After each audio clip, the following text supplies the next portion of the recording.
Hi friends, welcome to our channel. ఈరోజు topic ఏంటంటే మనందరికీ తెలిసిందే జూనియర్ ఎన్టీఆర్ గారి బర్త్డే మే 20వ తారీఖు అని. So first of all junior NTR గారికి అడ్వాన్స్డ్ హ్యాపీ బర్త్డే. సో అంటే ఆయన బర్త్డే రోజు ఒక కొత్త అనౌన్స్మెంట్ వస్తుంది అని చెప్పేసి అందరు హీరోల బర్త్డేల తాలూకు కొత్త కాంబోల తాలూకు అనౌన్స్మెంట్ వస్తూ ఉంటుంది. సో ఈసారి కూడా జూనియర్ ఎన్టీఆర్ గారి బర్త్డే రోజున ఒక కొత్త అనౌన్స్మెంట్ వస్తుంది, ఒక కొత్త కాంబినేషన్, ఒక కొత్త రోలు, అంటే ఆయన కెరీర్ని డిఫైన్ చేసేటువంటి ఒక కొత్త ఛాలెంజింగ్ రోలు అని చెప్పేసి కూడా మాట్లాడుకుంటున్నారు. మరి ఆ రోల్ ఏంటి, ఆ సినిమా డైరెక్టర్ ఎవరు, దాని వెనక ఎవరున్నారు ఏంటనేది తెలుసుకునే ప్రయత్నం చేద్దాం. సోషల్ మీడియాలో అయితే చాలా బాగా వైరల్ అవుతుంది. ఒక బాలీవుడ్కి సంబంధించిన ఒక రిపోర్టర్ దీని గురించి ట్విట్టర్లో ట్వీట్ చేయడంతో సోషల్ మీడియా అంతా ఫుల్ హల్చల్గా మారింది. సో అసలు ఆ రోల్ ఏంటి, ఎవరిది ఆ బయోపిక్ అనేది ఇప్పుడు హాట్ టాపిక్. అసలు జూనియర్ ఎన్టీఆర్కి అసలు ఆ రోల్ సెట్ అవుతుందా, సెట్ అవ్వదా, లేకపోతే ఒక కొత్త ప్రయత్నం చేయబోతున్నాడా అనేది తెలుసుకుందాం. సో ఆ రోల్, ఆ బయోపిక్ ఎవరితో కాదు, దాదాసాహెబ్ ఫాల్కే. సో దాదాసాహెబ్ ఫాల్కే గారికి సంబంధించి మన అందరికీ ఏం తెలుసు, దాదాసాహెబ్ ఫాల్కే అవార్డ్స్ ఇస్తూ ఉంటారు కదా. సో దాదాసాహెబ్ ఫాల్కే గారు ఎవరు అని అంటే ఒక డైరెక్టర్ అండ్ ప్రొడ్యూసర్, మొట్టమొదటి భారతీయ సినిమా తీసినటువంటి డైరెక్టర్ అండ్ ప్రొడ్యూసర్. ఆయన రాజా హరిశ్చంద్ర అనేటువంటి సినిమా 1913లో తీశారు. ఆయన పుట్టింది 1870 ఏప్రిల్ 30, ఆయన చనిపోయింది February 16, 1944. So legendary personality. Dadasaheb Phalke అవార్డ్స్ని సెలబ్రిటీస్ ఒక హై రేంజ్, అంటే ఒక ఆస్కార్ ఎలాగో సెలబ్రిటీస్కి ఇండియాలో దాదాసాహెబ్ ఫాల్కే అనేది మొట్టమొదటి అఫీషియల్, అంటే అంతకు మించి ఇంకా గ్రేట్ లేదు, అంటే నేషనల్ అవార్డు అండ్ మొట్టమొదటిగా చూసుకొని దాదాసాహెబ్ ఫాల్కే అవార్డు, దాన్ని అంతలాగా గౌరవిస్తుంటారు. సో ఆయన పూర్తి పేరు వచ్చేసి ఢూండిరాజ్ గోవింద్ ఫాల్కే. సో ఆయన బిరుదు వచ్చేసి దాదాసాహెబ్ ఫాల్కే అని చెప్పేసి పిలుస్తూ ఉంటారు.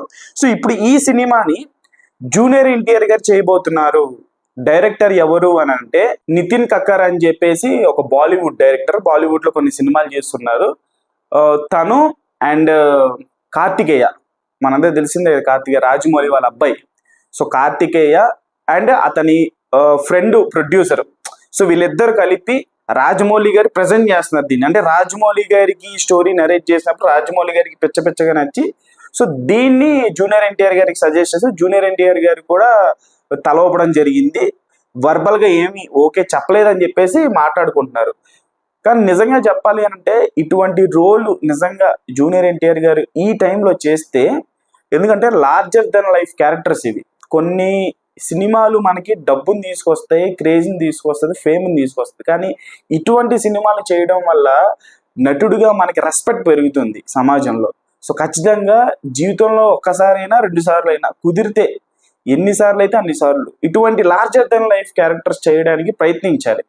సో నాకు తెలిసి జూనియర్ ఎన్టీఆర్ గారు నిర్ణయం తీసుకున్నారో తీసుకోలేదో ఫ్యాన్స్ అందరూ ఖచ్చితంగా చేయాలి అని చెప్పేసి కోరుకుంటున్నారు. కాబట్టి నేను మనస్ఫూర్తిగా కోరుకుంటున్నా, జూనియర్ ఎన్టీఆర్ లాంటి నటుడు ఒక ఇండియన్ సినిమా లెజెండ్ తాలూకు బయోపిక్లో ఆయన, అంటే ఇప్పుడు బర్త్డే 20వ తారీఖు కాబట్టి దగ్గరలోనే ఉంది కాబట్టి తెలిసిపోతుంది.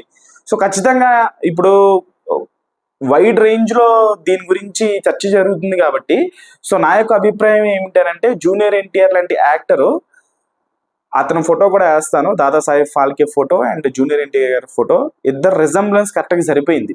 నేను ఈ రిజంబ్లెన్స్ గురించి ఛానల్ పెట్టినప్పుడు కూడా స్టార్టింగ్లో ఛత్రపతి శివాజీ మహారాజ్ గురించి వీడియో చెప్పినప్పుడు కూడా ఒకటే చెప్పాను, ఒక మహానటి కీర్తి సురేష్ గారు, ఆమె రిజంబ్లెన్స్ సరిపోయింది. ఎంఎస్ ధోని, ఏదైతే ఎంఎస్ ధోని క్యారెక్టర్ పోషించాడో సుశాంత్ సింగ్ రాజ్పూత్, వాళ్ళిద్దరు రిజంబ్లెన్స్ సరిపోయింది. వీళ్ళందరూ మంచి యాక్టర్సే. కానీ మనం ఎవరి అయితే రోల్, కపిల్ దేవ్ దాన్ని రణబీర్ సింగ్ చేయడం జరిగింది. సో రణబీర్ సింగ్, కపిల్ దేవ్ రిజంబ్లెన్స్ సరిపోయింది. సో ఫస్ట్ ఆఫ్ ఆల్ ప్రతి ఒక్కరు యాక్టరే కాబట్టి రిజంబ్లెన్స్ సరిపోవాలి. అసలు దాదాసాహెబ్ ఫాల్కే గారి బయోపిక్ తీయడమే ఒక గట్సీ నిర్ణయం అనుకుంటే, దానికి జూనియర్ ఎన్టీఆర్ గారిని ఎంచుకోవడం అనేది అసలు నిజంగా పీక్స్ అనమాట. ఇక అందుకే నాకు తెలిసి ఈ సినిమా ఒప్పుకొని జూనియర్ ఎన్టీఆర్ గారు చేస్తే ఇంకా ఆయన జీవితం సార్థకం అయిపోతుందని చెప్పేసి అనుకోవాలి.